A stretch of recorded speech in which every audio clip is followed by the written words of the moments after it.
हरियाणा के हिसार में पहली बार लिटरेचर फेस्टिवल का आयोजन किया जा रहा है। साहित्य को बढ़ावा देने और यूथ को साहित्य से जोड़ने के उद्देश्य से ये फेस्टिवल का आयोजन 21 से 23 नवंबर तक विद्या देवी जिंदल स्कूल में आयोजित किया जाएगा। 3 दिवसीय यह भव्य आयोजन राज्य में साहित्यिक एवं सांस्कृतिक कार्यक्रमों के नए युग की शुरुआत का प्रतीक है और हरियाणा में होने वाला पहला प्रमुख साहित्य महोत्सव है। इस फेस्टिवल की संस्थापक दीपिका जिंदल हैं, जो जिंदल स्टेनलेस स्टील को एक लाइफस्टाइल ब्रांड के रूप में रूपांतरित करने तथा शिक्षा एवं सशक्तिकरण पहल को बढ़ावा देने के लिए जानी जाती हैं। फेस्टिवल का निर्देशन अमिताभ सिंह बघेल द्वारा किया जा रहा है, जो नैनीताल लिटरेचर फेस्टिवल और कोसला लिटरेचर फेस्टिवल के संस्थापक तथा सांस्कृतिक उद्यमी हैं। इस संबंध में जानकारी देते हुए फेस्टिवल के निर्देशक अमिताभ सिंह बघेल, विद्या देवी जिंदल स्कूल के प्रिंसिपल नैना ढिल्लो और प्रशासक निखिल रुद्र ने बताया कि जिंदल लिटरेचर फेस्टिवल का उद्देश्य हिसार को राष्ट्रीय और वैश्विक साहित्यिक मानचित्र का स्थापित करना है। फेस्टिवल के दौरान VDGS परिसर एक जीवंत साहित्यिक एवं सांस्कृतिक केंद्र में परिवर्तित हो जाएगा, जहां सुविचारित सत्रों, कार्यशालाओं, थीम्ड ओपन माइक प्रस्तुतियों और सांस्कृतिक कार्यक्रमों का आयोजन किया जाएगा। यह महोत्सव साहित्य प्रेमियों, कला एवं संस्कृति के प्रशंसकों, विद्यार्थियों तथा आम समुदाय को सार्थक संवाद और कलात्मक अभिव्यक्ति के अवसर प्रदान करेगा। उन्होंने बताया कि किस तरीके से आज शॉर्ट वीडियो और रील्स के जमाने में यूथ को किताबों से जोड़ा जाना जरूरी है। यूथ किताबों से दूर हो रहा है, लेकिन इस तरीके के फेस्टिवल यूथ को किताबों से जोड़कर रख सकते हैं। जिंदल लिटरेचर फेस्टिवल ऑर्गेनाइज कर रहे हैं 20 तारीख से 23 तारीख तक। 20 को सब ऑथर्स पहुंचेंगे और इसका आइडिया पूरा जिंदल लिटरेचर फेस्टिवल का एक तो ये बहुत ही इम्पोर्टेंट है, क्योंकि आज तक हरियाणा में इतना बड़ा फेस्टिवल कभी हुआ नहीं है। ये फर्स्ट ऑफ इट्स काइंड होगा पूरे स्टेट में। सबसे बड़ा लिटरेचर फेस्टिवल चंडीगढ़ में होती हैं लिटरेचर फेस्टिवल्स, और जयपुर में और झज्जर में एक छोटी on smaller scale literature festival होती है।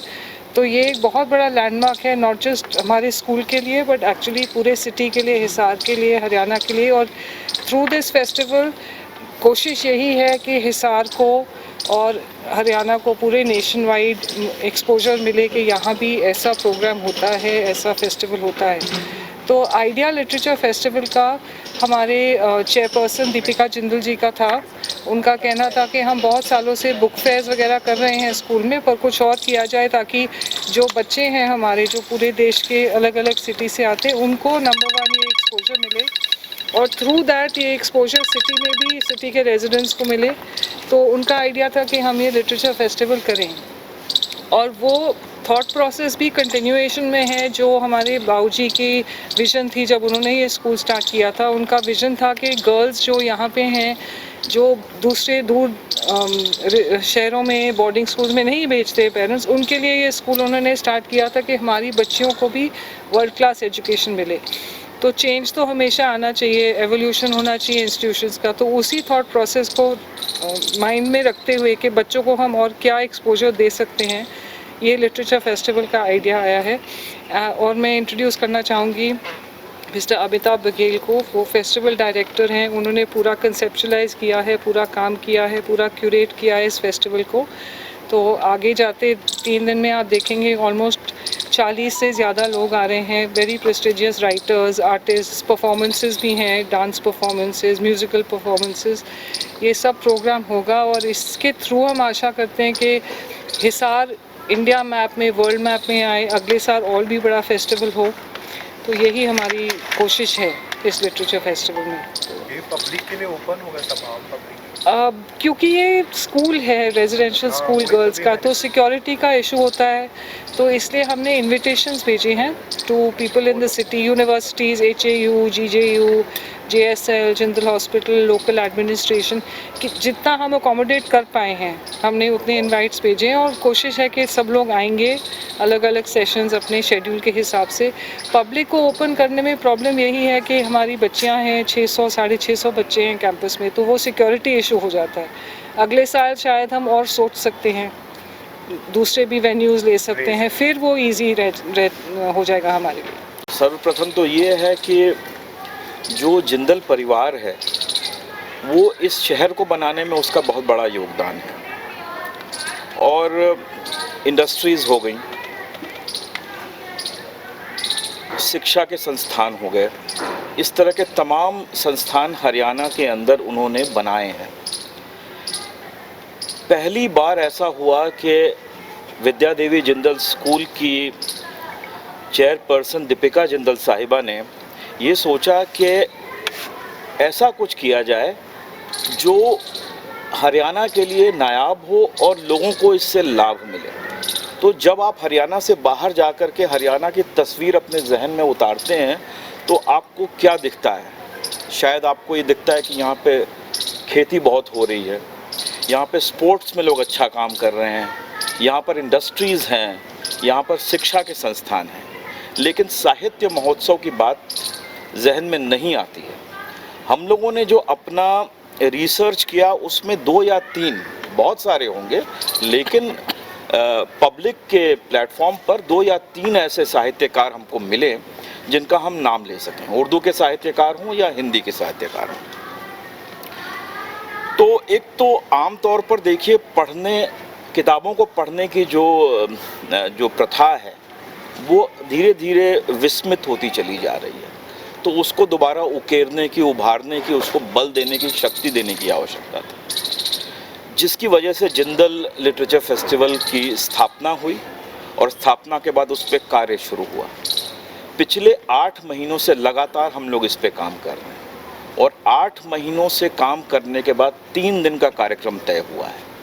इन 3 दिनों में सुबह 9:30 बजे से लेकर शाम के 7:30 बजे तक कार्यक्रम होंगे। इसमें इंटरव्यूज़ होंगे, इसमें पैनल डिस्कशंस होंगे, इसमें कविता के पाठ होंगे और इसमें शाम को सांस्कृतिक कार्यक्रम होंगे और विश्व कोटि के सांस्कृतिक कलाकार विद्या देवी जिंदल स्कूल के परिसर पर आएंगे, जिनमें से मैं 3 का नाम लेना चाहता हूँ। पहले दिन हमारे पास होंगी शिंजनी कुलकर्णी, जो विख्यात कथक नृत्यांगना हैं और बिरजू महाराज की पोती हैं। वो एक कस्तूरी मृग के नाम से कार्यक्रम पेश करेंगे, एक बैलेड है। दूसरे दिन विश्व मोहन भट्ट, जिनको ग्रैमी अवार्ड मिला, वो और उन्होंने कम से कम 2 इंस्ट्रूमेंट्स को उन्होंने इन्वेंट किया है, तो वो अपना कार्यक्रम पेश करेंगे। और तीसरे दिन विद्या शाह, जो बेगम अख्तर की प्रथा से आती है, वो दादरा, ठुमरी, गज़ल इसके कार्यक्रम पेश करेंगे। जो हमारे सत्र हैं 30 के आसपास, इसमें 3 भाषाओं में कार्यक्रम होंगे, अंग्रेज़ी में, हिंदी में और उर्दू में। इसमें इतिहास के विषय हैं, इसमें नॉवेल्स हैं, इसमें मिथोलॉजी है, इसमें लोगों के अपने संस्मरण हैं। तो हर तरह के साहित्य के आयामों को एक जगह प्रस्तुत करने का प्रयास हमने किया है। सब कुछ तो संभव नहीं है, लेकिन जो हो सकेगा वो हमने किया है। हमारे पास हिंदुस्तानी लोग जो विदेशों में रह रहे हैं, कम से कम 2 ऐसे लोग हैं। एक ऋचा मुखर्जी साहिबा हैं जो ताइवान में रहती हैं, वो वहाँ से आ रही हैं इसमें प्रतिभाग करने के लिए। दूसरी हिमांगिनी दत्त मजूमदार हैं, वो सिंगापुर से आ रही हैं इसमें प्रतिभाग करने के लिए। जो हेडलाइन ऑथर्स हैं हमारे पास या साहित्यविद हैं, उनमें कम से कम 7 या 8 ऐसे नाम हैं, नामचीन लोग हैं, जैसे पुष्पेश पंत, जो विश्व प्रसिद्ध खाद्य इतिहासकार हैं। इसके अलावा हमारे पास मनोज कुमार झा हैं, जिनको आप अक्सर राज्यसभा में बहस करते हुए देखते हैं। हमारे पास मुजफ्फर अली हैं, जिन्होंने उमराव जान पिक्चर बनाई और अभी उनकी किताब है। मुजफ्फर अली साहब आ रहे हैं। इसके अलावा हमारे पास अनिरुद्ध कनिसेट्टी हैं। अनिरुद्ध कनिसेट्टी एक जवान इतिहासकार हैं। अभय के हैं, जो इंडियन फॉरेन सर्विस के ऑफिसर तो हैं ही, उसके साथ उन्होंने 2 ऐसी किताबें लिखी हैं जो भारतीय संस्कृति को एक मजबूती देते हैं और हमको इस बात पर गर्व करने की अनुभूति पैदा करते हैं हमारे अंदर। उसमें एक किताब है उनकी नालंदा और दूसरी उन्होंने हनुमान चालीसा का भी अनुवाद किया हुआ। तो इस तरह के तमाम साहित्यकार और लोग ऐसे जिन्होंने इस क्षेत्र में अपना योगदान दिया है, वो मौजूद हैं। आज के टाइम में जो शॉर्ट्स वीडियो और जो रील्स हैं उसकी वजह से जो है मतलब पढ़ने से बहुत दूर हो रहा है। दूसरी चीज़ ये कि जो साहित्य की परिभाषा भी मेरे हिसाब से बदल रही है कि सिर्फ लिखना मतलब वो किताबों में लिखना या उस पन्नों पे लिखना वाली चीज़ें नहीं रही। वीडियो जब से इंट्रोड्यूस हुए हैं, मोबाइल जब से इंट्रोड्यूस हुए हैं, तो उसमें भी बढ़ रहे हैं लोग। मतलब वो स्टैंड अप जो होते हैं उसमें स्टैंड अप के अंदर भी जो आपकी पोएम की जो पोइट्री सुनाने की जो चीज़ें हैं, छोटी शॉर्ट कहानियाँ सुनाने की चीज़ें हैं, वो एक तरीका बदला है साहित्य का। तो लगता है कि मतलब वो बदलाव जो है सुखद है। और इस तरीके के जो लिटरेचर फेस्टिवल्स हैं वो कहाँ तक जो है प्रासंगिक हैं इस दौर के अंदर। देखिए, आपके सवाल में ही उत्तर है। आपने कहा कि बच्चों के अंदर जो अटेंशन स्पैन की आप बात कर रहे हैं, शॉर्ट अटेंशन स्पैन की वजह से 30 सेकंड, 60 सेकंड, 90 सेकंड के रील देखते हैं और 2 दिन 3 दिन लगा के एक किताब नहीं पढ़ेंगे।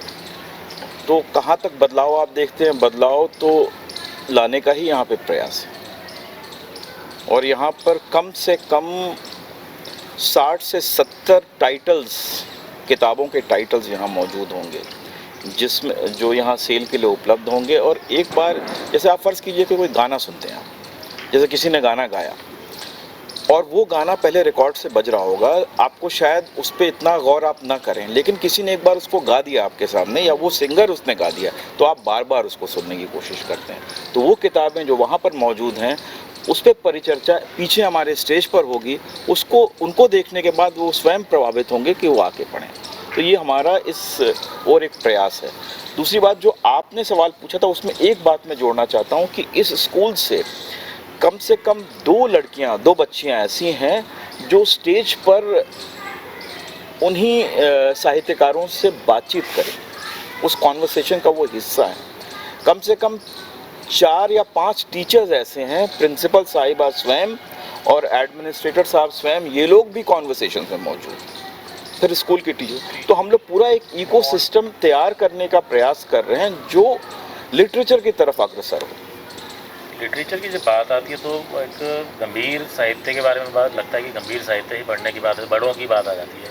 छोटे बच्चों की बात करें, जैसे मेरा जिक्र आया, घर में मेरी गुड़िया है 4 साल की, वो किताबें पढ़ने की शौकीन है लेकिन कहानी वाली किताबें पढ़ती है। तो ऐसे में क्या इस फेस्टिवल के अंदर कुछ छोटे बच्चों के हिसाब से कि भाई शुरुआत, क्योंकि जब छोटे बच्चे होते हैं पढ़ना, अगर शुरुआत से शुरू करें तब जाके एक आदत बनती है बड़े होने तक, तभी जाके बड़ा साहित्य भी पढ़ेंगे, गंभीर साहित्य भी पढ़ेंगे। क्या छोटे बच्चों के लिए भी कुछ है इस फेस्टिवल के अंदर? तो जो हमारे साहित्यकारों की फहरिस्त है जो यहाँ पर आएंगे उसमें हर एज ग्रुप के लिए लिखी हुई किताबें मौजूद होंगी। छोटे बच्चे ग्रेड 4 से लेकर ग्रेड 12 तक विद्या देवी जिंदल स्कूल है, ग्रेड 4 के लिए भी किताबें यहाँ मौजूद हैं और ग्रेड 12 के लिए भी मौजूद हैं। और अभी जो नैना ढिल्लन साहिबा ने जो बात कही कि हम नेचर वॉक कर रहे हैं, उनका वर्कशॉप ही छोटे बच्चों के लिए, तो हर एज ग्रुप का हमने ख्याल रखा। फेस्टिवल में पंडित विश्व मोहन भट्ट जो ग्रैमी अवार्ड विजेता हैं, शिंजिनी कुलकर्णी, विद्या शाह, मनोज कुमार झा सांसद, मुजफ्फर अली, उमराव जान फिल्म के निर्देशक, अनीता मनी, अर्पणा बीचम, पंडित सलील मोहन भट्ट, चंद्रशेखर वर्मा आदि लगभग 40 प्रतिभागी होंगे जो इस फेस्टिवल में पहुंच रहे हैं।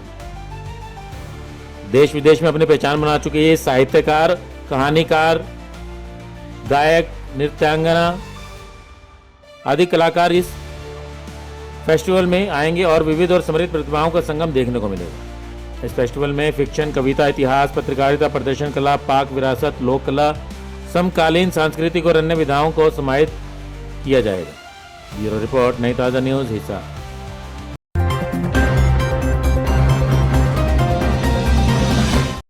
लेटेस्ट वीडियोस के लिए सब्सक्राइब करें हमारा चैनल नई ताज़ा न्यूज़ और दबाएं बेल आइकॉन ताकि आप मिस न करें कोई भी अपडेट।